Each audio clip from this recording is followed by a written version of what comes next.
বাংলাদেশের ক্রিকেট আজ যে বিশ্ব অঙ্গনে অবস্থান করেছে তার পেছনে মরহুম আরাফাত রহমান কোকোর ভূমিকা ছিল অবিস্মরণীয়।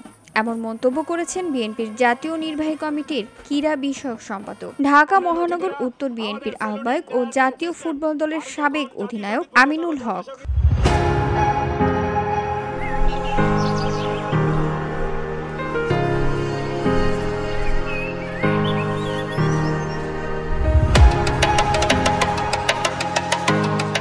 তিনি বলেন, আরাফাত রহমান কোকো ছিলেন প্রকৃত ক্রীড়াবিদের বন্ধু।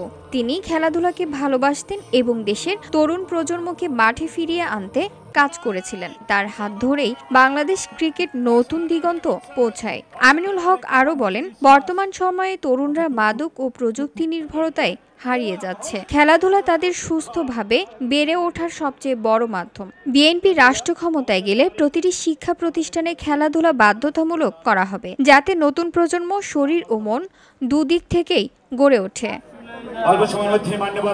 বুধবার বিকেলে ঝালকাঠির রাজাপুর উপজেলার গালুয়া ইউনিয়নের গাজীহাট এলাকায় অনুষ্ঠিত আরাফাত রহমান কোকো স্মৃতি ফুটবল টুর্নামেন্টের ফাইনাল ও পুরস্কার বিতরণী অনুষ্ঠানে প্রধান অতিথির বক্তব্যে তিনি এসব কথা বলেন। এবং বাংলাদেশের ক্রিকেটের আজকের যে সুদৃঢ় অবস্থান, সেটার অবদান ছিল আরাফাত রহমান কোকোর, এবং তার হাত ধরে বাংলাদেশের ক্রিকেট অনেক দূর এগিয়ে গেছে।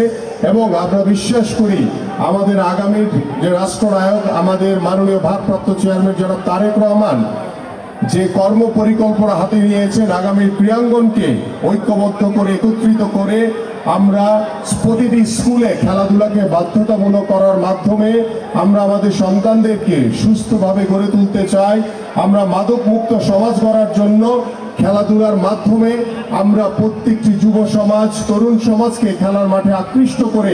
আরাফাত রহমান কোকো ক্রীড়া সংসদ ও গাজীপুর যুব সমাজের উদ্যোগে দক্ষিণ পটুয়াখালী বহুমুখী মাধ্যমিক বিদ্যালয় মাঠে গত 25 সেপ্টেম্বর থেকে শুরু হয় এই টুর্নামেন্ট। এতে মোট 16টি দল অংশ নেয়।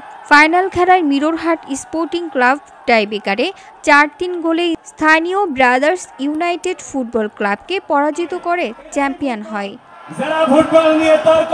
খেলা শেষে প্রধান অতিথি আমিনুল হক এবং ঝালকাঠি 1 আসনের ধানের শীষ প্রতীকের মনোনয়ন প্রত্যাশী গোলাম আজম সৈকত বিজয়ী ও রানার আপ দলের খেলোয়াড়দের হাতে পুরস্কার তুলে দেন। অনুষ্ঠানে সভাপতিত্ব করেন গালুয়া ইউনিয়ন বিএনপির সাধারণ সম্পাদক মিজানুর রহমান টুটুল গাজী। বিশেষ অতিথি হিসেবে উপস্থিত ছিলেন ঢাকা মহানগর উত্তর বিএনপির যুগ্ম আহ্বায়ক গাজী রেজাউল হোসেন রিয়াজ, ঝালকাঠি জেলা বিএনপি ও অঙ্গ সংগঠনের নেতৃবৃন্দ সহ স্থানীয় গণ্যমান্য ব্যক্তিবর্গ। রিওডি বাংলা নিউজ ডেস্ক। ঢাকা 16 আসনের কান্ডারি হোন্ডা সবাই সামনে চলে যাবে। হোন্ডার